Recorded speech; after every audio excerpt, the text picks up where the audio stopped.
Blitz coming. Garoppolo sees it, fired, intercepted, and a clear route to the end zone for Mike Hughes. Touchdown.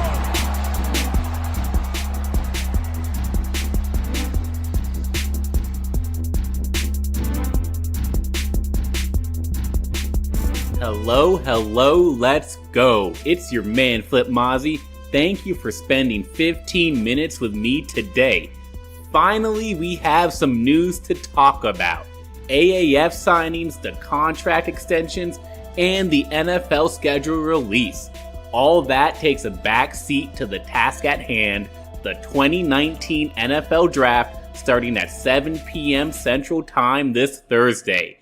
And so here we are for Flip's Draft Podcast. Before we get into the draft preview, we have to break down the huge, awesome Adam Thielen contract extension. It all began with a tryout. Thielen, born and raised in Detroit Lakes, Minnesota, after graduating from Minnesota State Mankato, wasn't a slouch at his D2 school. 2,800 receptions, 20 touchdowns in 4 years there. A top 3 Maverick receiver of all time. But that wasn't enough to get drafted into the league, or even get a post-draft undrafted free agent contract. Thielen had to try out in 2013, and on May 6, our Vikes signed him to a 3-year, $1.5 million contract. Now, 290 catches, 3,900 yards, 19 touchdowns, and 2 Pro Bowl appearances later, the Vikes signed him to a 4-year, $64 million contract extension. That's 5 times his career earnings to date, 32 times his original contract amount, and Adam Thielen deserves every penny. Thielen's easily a top 10 wideout and one half of the best receiver duo in the NFL. He's set to be a Viking through 2024 until the age of 34. Him and Stephon Diggs are both locked up now, and we see them leading this purple offense for years to come. And you know what? It might be nice to add a third stud receiver in the draft. Time to look for youth behind them. Another exciting pass catcher or a gadget type receiver who will let Diggs and Thielen go deep more often. The picture for what the Vikings need from the 2019 rookie class looks much clearer now. Josh Klein will fill one of the starting guard spots after Nick Easton, Mike Remmers, and Tom Compton all left town. But one more interior lineman, Brett Jones, is staying to be our Purple's backup center. And plenty of other backups signed as well. Amir Abdullah back in mini as a second or third running back. Sean Mannion will compete with Kyle Sloter for the backup quarterback spot. With most of the defense returning and depth spots filled, we can talk about draft needs. Every Vikings fan's number one priority, interior offensive line, the one clear need, and Minnesota may choose to fill that by drafting an offensive tackle, then sliding him or the veteran Riley Reed inside.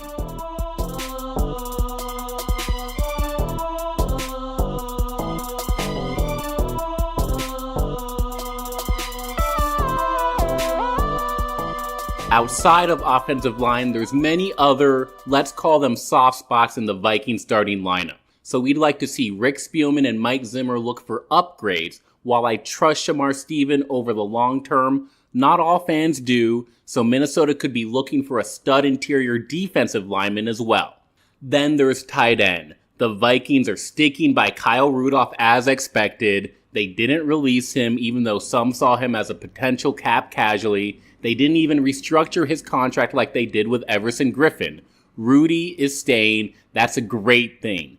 They'll still need to upgrade the tight end room, get a dynamic big receiving threat. With Rudolph, David Morgan, and Tyler Conklin in the room, a joker tight end just isn't something our team has right now. Will the Vikings get another edge rusher behind Griffin, Danielle Hunter, and Stephen Weatherly? Will they start to groom a linebacker to play with Eric Kendricks and Anthony Barr in base formations? I'd personally like to see a safety because Harrison Smith and Anthony Harris aren't that young. But those are tertiary needs. Right now we know offensive line is at the top. And the top of the draft is what we'll discuss today. Now, I'm no draft crush guy, but I do like to discuss which prospects make the most sense for our favorite team. And we'll do that today by reviewing who the Vikings have shown interest in. Over the past 2 months, Minnesota interviewed players at the scouting combine, they attended the Senior Bowl and Pro Days, and hosted prospects on draft visits. So we can look at the prospects they've spent the most time with and how they rank. 10 prospects today, only the guys our Purple have met with, and my special composite rankings that mixes the Draft Network, The Ringer, CBS Sports, NFL.com, and finally, that special sauce, a double count of Jordan Reed's big board. So you're not going to get this top 10 list anywhere else.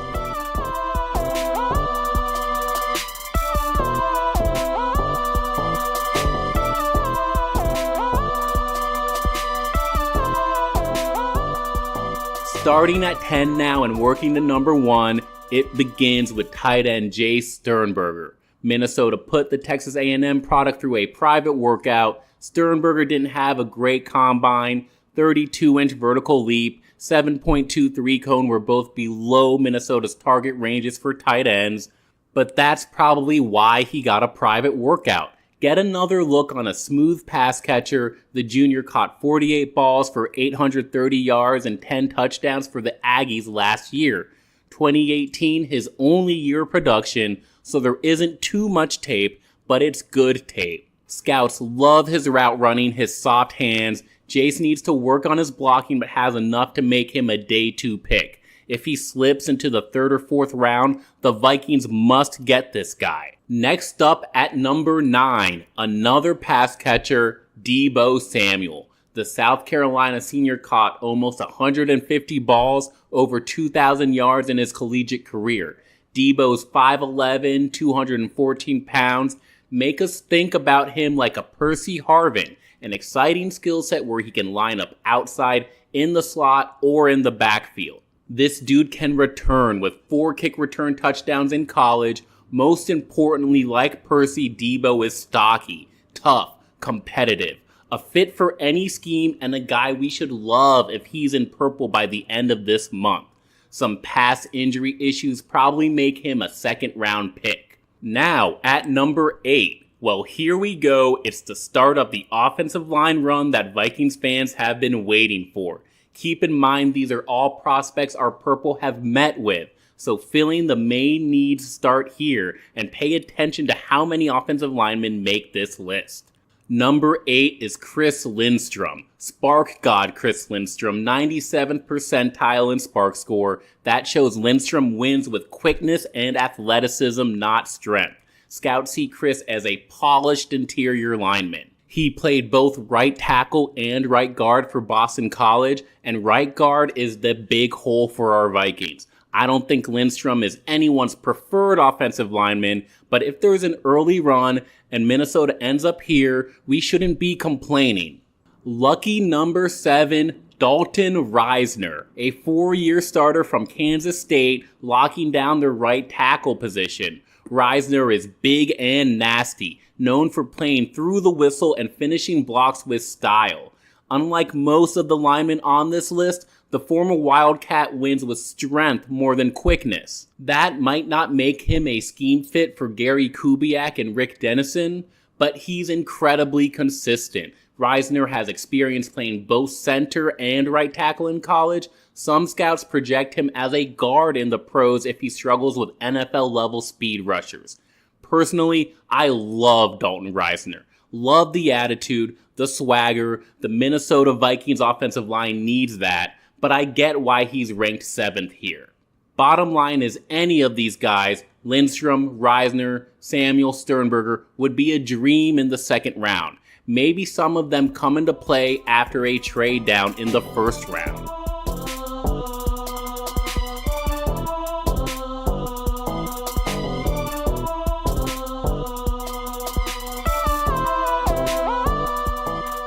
It's time for the primo prospects. In the middle of these rankings sits Andre Dillard. Our 6th highest prospect carries a simple analysis. You know what you're getting with Dillard.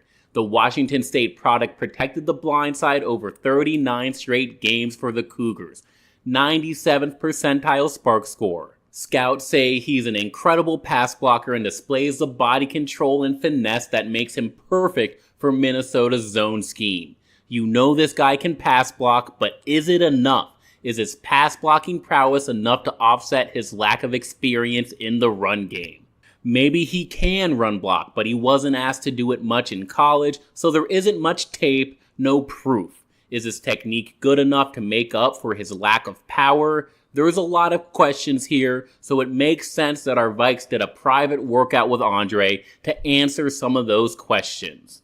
If they liked what they saw, if Rick Dennison thinks he can develop Andre Dillard into a complete, well-rounded player, Dillard has extreme potential. Or he could be just a developmental type Minnesota doesn't have time for. Earlier on in these rankings, we talked about the athleticism of Chris Lindstrom in contrast to the strength of Dalton Risner. Now we're talking about the raw potential of Andre Dillard in contrast to the complete scheme fit of Garrett Bradbury. Bradbury sits at number 5. The senior from NC State is probably the cleanest interior offensive talent in this draft. He's got one clear positive, one clear negative. Let's start with the bad, then get to the good. The senior from NC State doesn't project as a prospect who fits multiple schemes. Most scouts seem to be concerned about his effectiveness in a gap or power blocking scheme. That's because in 3 years for the Wolfpack, he only played zone. But guess what? What do the Vikings run? A zone blocking scheme. And in that system, Bradbury was marvelous. Dominant in the run game, consistent protecting the quarterback, extremely athletic, 92nd percentile spark score, and year 1 impact should be expected. Garrett's a center. That means moving the current center, Pat Elflein, over to guard to accommodate this draft pick. And some fans hesitate with that idea. We love Elf, but he's been an average center. He was better at guard in college, and if you draft a plug-and-play guy like Garrett Bradbury, you have to plug him into his best position. I expect Bradbury to be on the board at 18, and I expect our Vikings to take him. For the 4th offensive lineman in position 4, it's Cody Ford. It's the Oklahoma tackle that's straight up, honestly, the most widespread, realistic pick for Minnesota. Look, we all hope for all of these players in varying degrees. If there's one prospect that has consensus, it's Ford. Cody's overall ranking is right around 18, where Minnesota selects. Looking at the Daily Norseman and their mock draft database, 34% of mock drafts have the Vikings picking Ford, and that's a great thing. Solves the need with a massive raw talent who picked up technique quickly during just 1 year starting for the Sooners. A versatile lineman who played both tackle and guard in college. All Rick Spielman needs to do is draft Cody Ford, give him to offensive line coach Rick Dennison to finish his polish, and we should see Ford grow into his elite potential.